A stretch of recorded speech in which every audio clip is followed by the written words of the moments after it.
Hello welcome to my channel. ಈ ಒಂದು video ನಿಮಗೆ ಇಷ್ಟ ಆಗಿದ್ದಲ್ಲಿ ಕೊನೆಯಲ್ಲಿ ಲೈಕ್ ಕೊಡೋದನ್ನು ಮರಿಬೇಡಿ. ನನ್ನಲ್ಲೇ ನೀನಿರುವಾಗ ಬೆಂಗಳೂರಿನಿಂದ ನನ್ನ ಹುಟ್ಟೂರಿಗೆ ಹೊರಟಿದ್ದೆ. ಅಪ್ಪನ ಫೋನ್ ಕಾಲ್ ನನ್ನನ್ನು ಊರಿಗೆ ಹೋಗುವಂತೆ ಮಾಡಿತ್ತು. ಈ ಹಬ್ಬಕ್ಕಾದರೂ ಬಾಮಗಳೇ ಎಂಬ ಅವರ ದೀನ ಬೇಡಿಕೆಯನ್ನು ತಳ್ಳಿ ಹಾಕಲಾರದೆ ಹೊರಟು ಬಂದಿದ್ದೆ. ನನಗೂ ಗೊತ್ತು, ಮನೆಯಲ್ಲಿ ನನ್ನ ಮದುವೆಯ ವಿಷಯ ಪ್ರಸ್ತಾಪ ಆಗೇ ಆಗುತ್ತದೆ.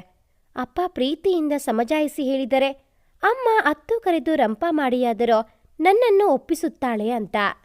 ಇನ್ನೂ ಎಷ್ಟು ವರ್ಷ ಅವನ ನೆನಪುಗಳಲ್ಲೇ ಬದುಕುತ್ತೀಯ? ನಿನಗೂ ಜೀವನ ಇದೆ. ನಡೆದಿದ್ದೆಲ್ಲವೂ ಕೆಟ್ಟ ಕನಸು ಅಂತ ಮರೆತು ಹೊಸ ಬದುಕು ಪ್ರಾರಂಭಿಸೋ.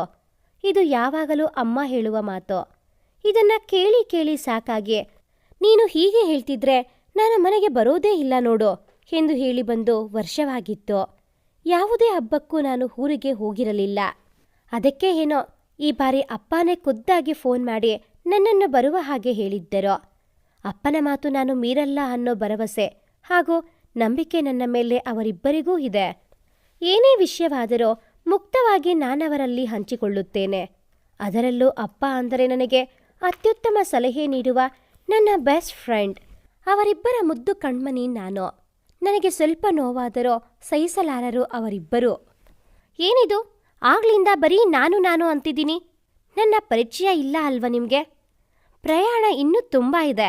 ಅಷ್ಟರಲ್ಲಿ ನನ್ನ ಪರಿಚಯ ಮಾಡ್ಕೊಳ್ತೀನಿ.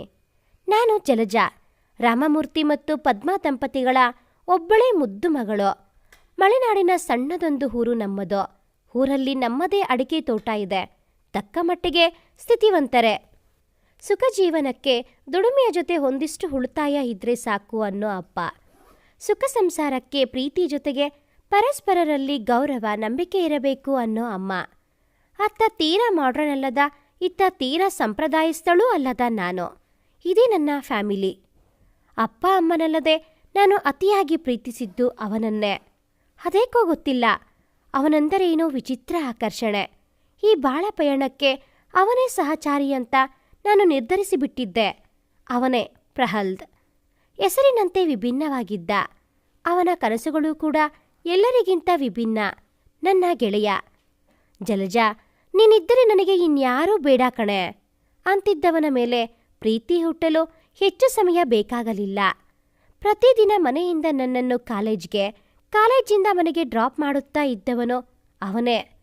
ನನ್ನನ್ನು ಅತಿಯಾಗಿ ಕಾಳಜಿ ಮಾಡುತ್ತಿದ್ದ. ಎಲ್ಲವನ್ನೂ ಹೇಳಿಕೊಳ್ಳುವಂತೆ ಅಪ್ಪ ಅಮ್ಮನ ಬಳಿ ಅವನನ್ನು ಇಷ್ಟಪಡುತ್ತಿದ್ದ ಬಗ್ಗೆಯೂ ಹೇಳಿದ್ದೆ. ಒಳ್ಳೆಯ ಹುಡುಗ. ಮಗಳು ಕಣ್ಮುಂದೆ ಇರ್ತಾಳೆ ಅನ್ನೋ ಕಾರಣಕ್ಕೆ ಅವರು ಖುಷಿಯಿಂದಲೇ ಒಪ್ಪಿಕೊಂಡಿದ್ದರು. ಅವನಲ್ಲಿ ನನ್ನ ಪ್ರೀತಿಯನ್ನು ಹೇಳಿಕೊಳ್ಳಲು ಸರಿಯಾದ ಸಮಯಕ್ಕಾಗಿ ಕಾಯುತ್ತಲೇ ಇದ್ದೆ. ಕೊನೆಗೂ ಆ ಸಮಯ ಬರಲೇ ಇಲ್ಲ. ಜಲ್ಜಾ, ಇವತ್ತು ನಿನಗೊಂದು ಸರ್ಪ್ರೈಸ್ ಇದೆ ಬಾ ಎಂದು ಕರೆದುಕೊಂಡು ಹೋದವನು ಯಾವುದೋ ರೆಸ್ಟೋರೆಂಟ್ ಒಂದರಲ್ಲಿ ಹುಡುಗಿಯೊಬ್ಬಳನ್ನು ನನಗೆ ಪರಿಚಯಿಸಿದ್ದ. ಇವಳು ಸನಿಹಾ, ನನ್ನ ಲವರ್. ಸನೋ, ಇವಳು ಜಲಜಾ, ನನ್ನ ಬೆಸ್ಟ್ ಫ್ರೆಂಡ್. ನನಗಂತೂ ಗರ ಬಡಿದಂತಾಗಿತ್ತು. ನಾನು ಪ್ರೀತಿಸಿದ ಹುಡುಗ ಇನ್ನೊಬ್ಬಳನ್ನು ಪ್ರೀತಿಸುತ್ತಿದ್ದಾನೆ. ಒಮ್ಮೆ ನನ್ನ ಪ್ರೇಮವನ್ನು ಅವನಲ್ಲಿ ಹೇಳಿಬಿಡಲೇ ಎನಿಸಿದ್ದು ಸುಳ್ಳಲ್ಲ. ಆದರೆ ನನ್ನ ಈ ಯೋಚನೆಗೆ ತಡೆಯಾಗಿದ್ದು ಸನಿಹಾಳ ಮಾತು. ಜಲಜಾ, ಪ್ರಹಲ್ದ್ ಯಾವಾಗಲೂ ನಿಮ್ಮ ಬಗ್ಗೆ ಹೇಳ್ತಾ ಇದ್ದ. ನಿಜ ಹೇಳಬೇಕು ಅಂದರೆ ನನಗಿಂತ ಜಾಸ್ತಿ ಅವನು ನಿಮ್ಮನ್ನೇ ಹೊಗಳಿರೋದು. ಎಷ್ಟೋ ಸಲ ನನಗೆ ನಿಮ್ಮ ಮೇಲೆ ಅಸೂಹೆ ಹುಟ್ಟಿದೆ. ಆದರೆ ಈಗ ನಿಮ್ಮನ್ನು ನೋಡಿದ ಮೇಲೆ ಅವನು ಹೇಳಿದ್ದರಲ್ಲಿ ಅತಿಶಯೋಕ್ತಿ ಇಲ್ಲ ಅನಿಸಿತ್ತು. ನಿಮ್ಮ ಸ್ನೇಹ ಯಾವಾಗಲೂ ಹೀಗೇ ಇರಲಿ. ಅವಳ ಮಾತು ಕೇಳಿ ನನ್ನ ನೋವು ಸ್ವಲ್ಪ ಕಡಿಮೆ ಆಗಿತ್ತು. ನಾನವನಿಗೆ ಒಳ್ಳೆಯ ಸ್ನೇಹಿತೆಯಾಗೇ ಇದ್ದು ಬಿಡಬೇಕು. ನನ್ನ ಪ್ರೀತಿಯ ವಿಷಯ ಅವನಿಗೆ ಯಾವತ್ತೂ ತಿಳಿಯಬಾರದು ಅಂತ ಆ ಕ್ಷಣವೇ ನಿರ್ಧರಿಸಿಬಿಟ್ಟಿದ್ದೆ. ಮನೆಗೆ ಮರಳಿ ಬಂದವಳು ಅಮ್ಮನ ಮಡಿಲಲ್ಲಿ ಮಲಗಿ ಮನಸಾ ಇಚ್ಛೆ ಹತ್ತು ಬಿಟ್ಟಿದ್ದೆ. ಅದೇ ಕೊನೆ.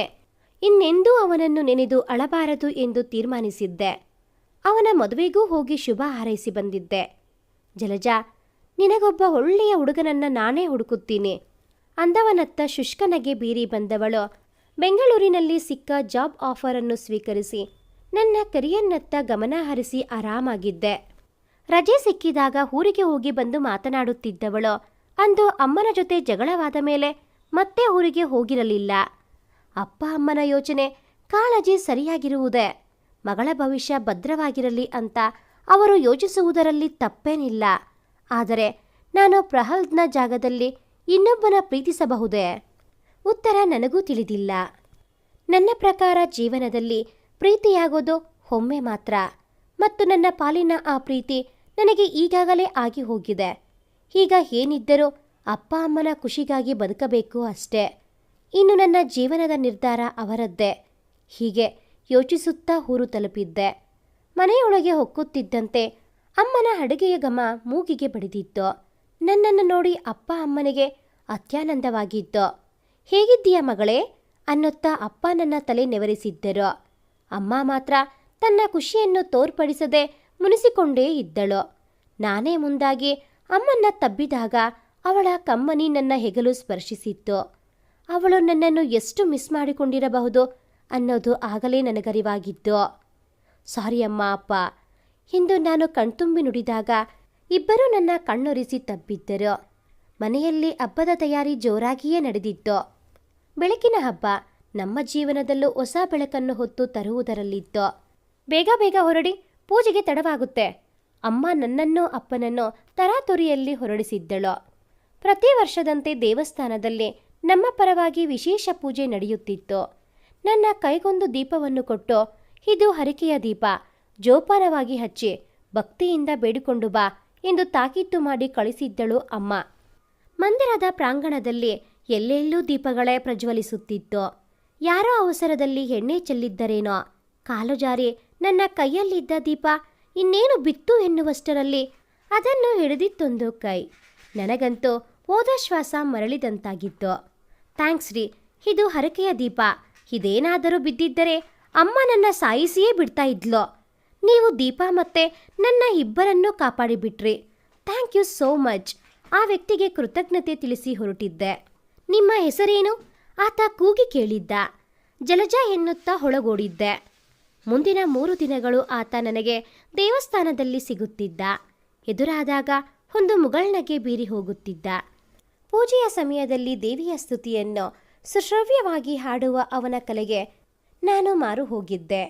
ಅವನ ಆ ಕಂಚಿನ ಕಂಠದಿಂದ ಹೊರಡುವ ದೇವರ ನಾಮದಲ್ಲಿ ಸಾಕ್ಷಾತ್ ದೇವಿಯೇ ಎದ್ದು ಬಂದು ಹರಿಸುವಳೇನೋ ಎಂಬಷ್ಟು ಭಕ್ತಿ ಇತ್ತು. ಈಗಿನ ಕಾಲದಲ್ಲೂ ಇಂತಹ ಹುಡುಗರು ಇರ್ತಾರಾ?